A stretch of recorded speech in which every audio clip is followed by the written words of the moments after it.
What's going on, guys? Gomes here, sitting before you for another MLB The Show 21 Diamond Dynasty video. Pretty good first week of baseball. Both my teams 2-1 to open up the gates. Hopefully your team is doing swell as well. Getting on to the topic of this one, we have Team Affinity Stage 1 reveals just getting ass blasted to us, before launch even, which is quite exciting. We've had 2 official reveals to the point of me recording, and we're going to predict all of them. So 28 of the other ones today.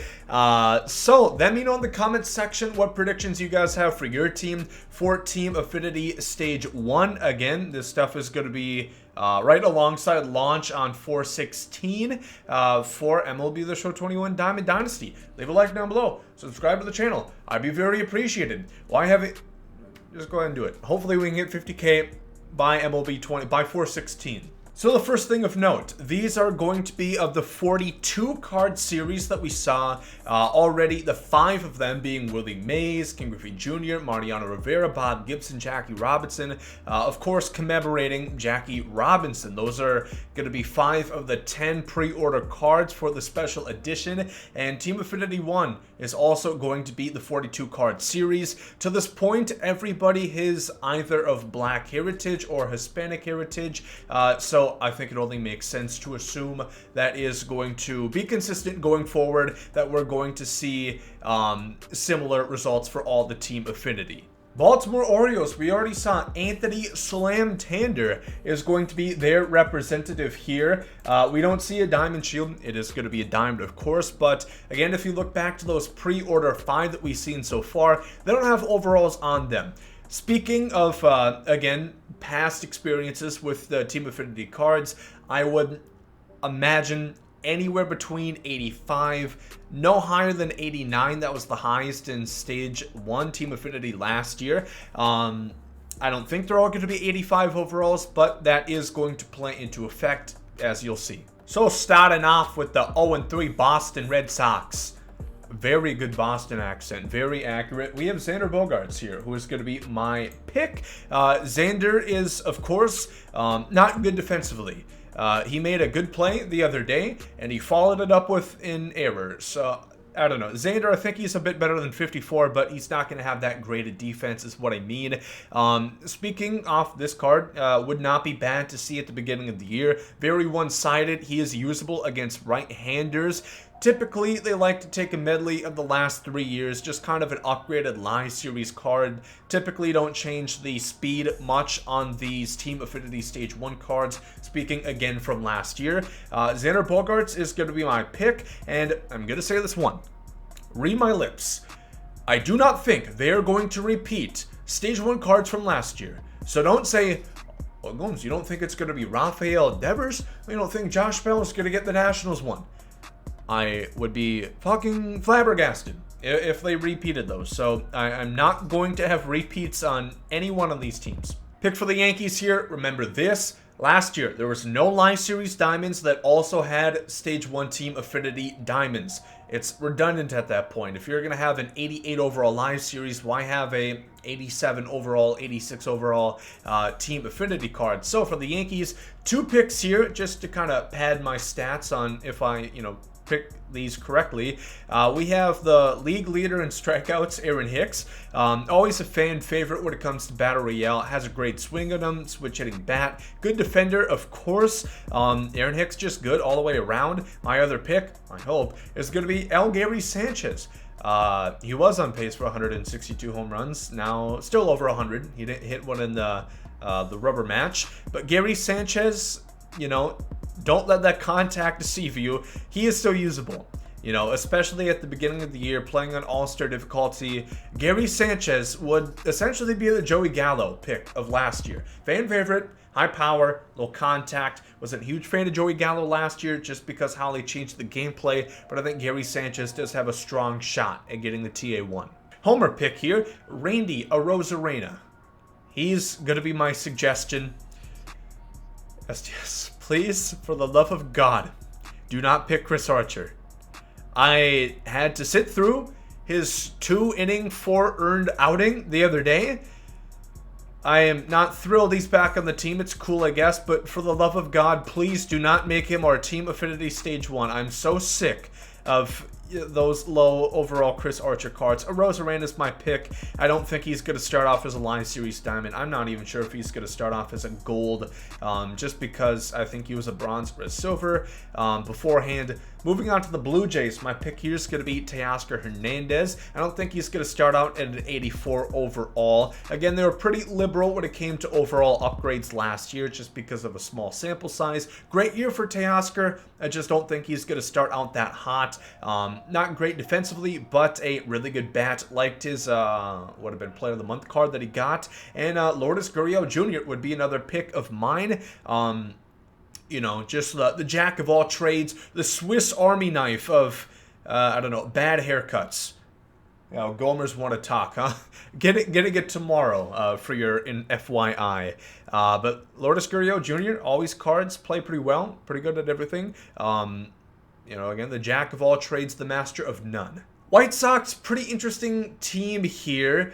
Of course, Tim Anderson you would perceive to be the favorite. I don't think he's going to be a Live Series Diamond, and he did, I think, pull a hamstring muscle or some issue with his leg running first base yesterday. Hopefully he comes back soon. Could be Lou Bob. Could be Eloy Jimenez, who's going to be my pick for this one. I think Tim Anderson might be a little bit too good to get this right away. And of course, you know, Eloy's not going to get a card. He's out for 5 months after the injury he sustained. This would be a great card for them to pick. Again, no defense as to be expected. You know, I just always, when I think of Eloy Jimenez, I think of the Christian Yelich inside the park home run, just out of pure instinct. But great offensive bat. That would be pretty dangerous towards the beginning half of the year. For Cleveland, kind of interesting. Of course, sore spot there. You know, Lindor, I don't think is going to be it. Hot take, but I don't think Lindor is going to get their TA1. For me, it's between these two. It's going to be either Tristan McKenzie, who is 165 pounds, soaking wet. I don't know if you see this Topps card, but if you, I don't know, if the wind's over 10 miles an hour, he might blow over. That being said, I do think he has a good amount of potential. Just maybe add a couple, like 10, 20 pounds. Get some more oomph behind that fastball. Franmil Reyes would be another one, I do believe. Again, not much defense. A lot of power. Had a pretty good season last year for Cleveland. Moving on to Detroit. A lot of options they could go with as well. Jonathan Scope, cards always play pretty well. I think it'd be a nice alternative to the, you know, O's card that he always gets, so that would be pretty cool. Second baseman with a good amount of hitting metrics. Willie Castro would be another option, in my opinion. Pretty good last year. Tigers overperformed for like the first half, so 30 games. Then, you know, went back to mediocrity. So Willie Castro has a shot. For the Royals, this is a team I'm quite invested in. Whit Merrifield has been killing it, at least in the first 2 games I saw. Salvi, I think, is a little too good. I think he's probably going to start at an 83, an 84. I think a lot of people underrate him. My picks, Adalberto Mondesi, fan favorite. He always seems to get cards towards the start of the year. Why make it any different? Not having a good season last year, but, you know, he already has a 77 overall just because of his fielding and speed. So if they give him good hitting stats, switch hitter, great swing, would love to see Mondi get it. Other option would be Jorge Soler, I do believe. Hopefully he has a bit better of a season this time around. So those are going to be my 2 picks for KC. Moving on to Minnesota, I'm going to say Jose Berries. Not a whole lot of great options here. Nelson Cruz, you'll see a constant. A lot of guys got TA4 for finest. I don't think that's going to really hinder anybody's chance of getting one. Slam Tanner got one for TA4. He's getting one for MLB 21. So Jose Berrios is going to be my pick here. Marvelous first outing. A lot of people clowning on Rocco for taking him out after 6. I think it was the right decision. You know, think of another former Twin. Johan Santana's career might have been cut short due to going for that no-hitter. But magnificent performance against Christian Yelich. Christian Yelich in the Milwaukee Brewers offense. Justin Upton is going to be my pick for the Angels. They don't have a lot of great options, at least in my opinion. But I think they might not be afraid to go some guys who are lower overall initially, especially Justin Upton. He gets better cards anyway, so maybe give him one here. Otherwise, for the Angels, I don't know, Pujols, kind of the same situation. Upton should be a higher overall than Pujols, I reckon. I don't know, maybe Jose Iglesias, new shortstop, they could go with that. I don't know if how long you're on the team has any precedent, but for the Athletics, we're actually going to the Rangers for this one. Elvis Andrus is going to be my pick. You know how I love Elvis Andrus cards. You know how much I was a fan of his, I don't even remember what the pack was called. You know what I'm talking about, the Diamond Elvis Andrus card, man. It was on everybody's team. So I think that might be the A's. Maybe it's going to be Laureano, maybe Minaya.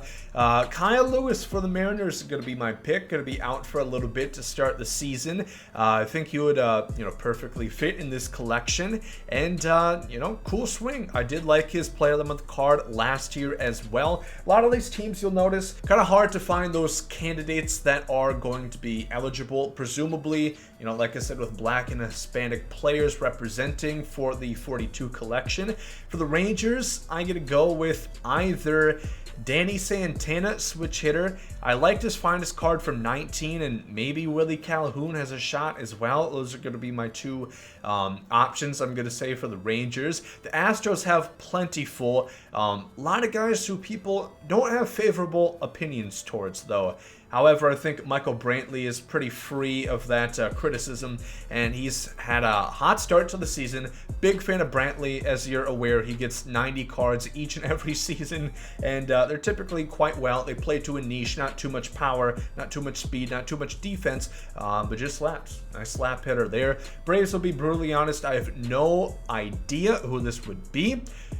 Ozzy Albies got it last year, so I don't think it's going to be him. Marcell Ozuna is probably a bit too good. And then you're going to see a lot of players who are not eligible. Maybe Camargo, I'm not exactly sure. For the Marlins, my pick here is going to be Sandy Alcantara. He has good pitch mix, four-seam sinker, slider, changeup, curveball. That's about the quintessential Batman utility belt you like to bring towards the start of the season. So a nice diamond card for him could work out pretty well. For the Nationals, again, Josh Bell, I would love to see here. Had a nice spring. However, he got TA1 last year. I'm going to say Victor Robles also had a diamond card to start the year. Hopefully, he has a better start to the year. When the Nationals play their first game in the next week, month, year, are they going to have a season this year? I'm not sure. The Mets are playing tonight. Very excited to see Frankie Lindor. Should be a clear favorite for Dom Smith. Think he got disrespected a good amount this last year from the ratings team. Dom Smith had a really good year in that kind of platoon DH role, which I'll be curious to see how they're going to use him this year. Not the most apt defender, but definitely brings a great bat to the lineup. For the Phillies, I love both of these options here. Give me Didi or give me Andrew McCutchen. I think Didi might be a little bit more of a favorite because McCutchen's going to get a great card with the Pirates regardless. And Didi's a fan favorite, great swing, loved his POTM flashback. But McCutchen as well is a eligible candidate here. Holy fuck, is that true? 37 arm? Never mind. Do not give me Andrew McCutchen. Good Lord, 37? Chicago Cubs, of course, we know it's going to be Jason Hayward already. I like this pick, I think this would have been a solid choice no matter what the first series for Team Affinity was going to be. You have Rizzo, which would have been, kind of out of, really the possibility since he had TA1 last year. Baez, who knows? He might start out at a 95 overall live series. How generous they were with his rating compared to performance last year. Chris Bryant has a shot, had a shot rather, Jason Hayward confirmed, but I like the pick. I think he's going to be a solid platoon card. For the Cincinnati Reds, couple options I have for them here is Amir Garrett, always a favorite for them to give cards. And towards the start of the year, good per nines, throws pretty hard, especially with Xbox noobs this year. He should perform pretty well. Eugenio Suarez is, again, somebody who would be kind of cool to see. Great power bat. And I heard he might play more shortstop this year, which could be intriguing to see. For the Brewers, interesting here. Kane had TA1 last year. Devin Williams might be a diamond to start out, might not be. Either way, I think he's a little bit too good to get a card right away. So my pick here is probably going to rest with Jackie Bradley Jr., which is, of course, on the Red Sox. I don't feel like scrolling all the way there. But JBJ, you could expect great defense and a pretty good amount of power for him as well. I think his swing has performed pretty well in the past. He had a POTM card this last year. For the Pirates, if it's not Ke'Bryan Hayes, frankly, leave it. Keep it. I don't frankly care, for other words. Ke'Bryan Hayes, of course, did get hurt, sliding back to first on a pickoff attempt, I do believe, one of the first games, but he hit a home run before that happened, so hopefully he comes back soon.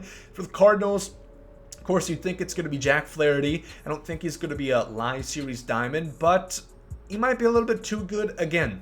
I would love to see him because he has a great pitch mix right away. But my pick here, they have a good amount of options. I picked Jordan Hicks. I think he could be cool. Looks to finally be healthy. Going to be ready to compete with the team this year. And, you know, sinker, slider, four-seam combo. Like to see a reliever in here. And he would be a damn good one at that. For the D-backs, this one could be revealed by the time the video is going to go live. My picks are going to be either Ketel Marte, which looks to be pretty good so far. Had a good series against the Padres. Hopefully he bounces back as he was horrendous last year. Worst season of his career. Speaking of worst season of his career, Eddie Escobar, I would also like to see get it. Either way, it should be a switch hitter in my opinion, and either way, it should be a pretty good card towards the start of the meta. For the Colorado Rockies, a couple guys here. German Marquez is going to be my favorite, however. 4 pitches, 2 fastballs, 2 breaking balls. Not my favorite pitch mix. Maybe they give him a fabricated changeup as they love to do. Michael Gibbons also has a shot. For the Dodgers, this one's kind of interesting. I'm going to go with David Price. You know, again, hasn't really performed too well so far this season. Could attribute that to Coors Field, perhaps. But David Price, at a weird point of his career, I'm sure he doesn't mind, though, racking up those $30 million a season for the Padres. My pick here is going to be Tommy Pham. Love his swing. Rare that I love a right-hander swing where I feel comfortable right, or right-left. But good defense, good speed. Not great base running IQ. I remember that as a Rays fan. But Tommy Pham, again, hopefully he bounces back this year for the Pods. For the Giants, last team here, my pick is going to be either Donovan Solano, which low speed, no power, no thanks. I would rather see maybe a Cueto, I guess. Not a huge fan of this card either, but you know, the Giants are in a weird spot as a team. I'm not sure who else could get it. I don't know. Maybe Chadwick Trump. We'll go ahead and see with the Giants. But that is going to be 28 predicted and 2 revealed with the Diamondbacks coming later today. Let me know what you guys think. Am I right on? Am I completely, you know, far off with my predictions here? And let me know who you guys would like to see. And out of the ones that I talked about, who would you guys really want to get? Some favorites I could think. Gary Sanchez would definitely be intriguing towards the start of the year. Either Ketel or Eddie Escobar would be pretty solid. Slam Tander should be cool to see. As he is confirmed, and Didi Gregorius would probably be fun. Remember, TA1 cards, if they go up to 89, they can still make these pretty damn good. So if you guys did enjoy this one, leave a like down below. Thank you for watching. Hope you guys have a great day. Take some Saudi yeet.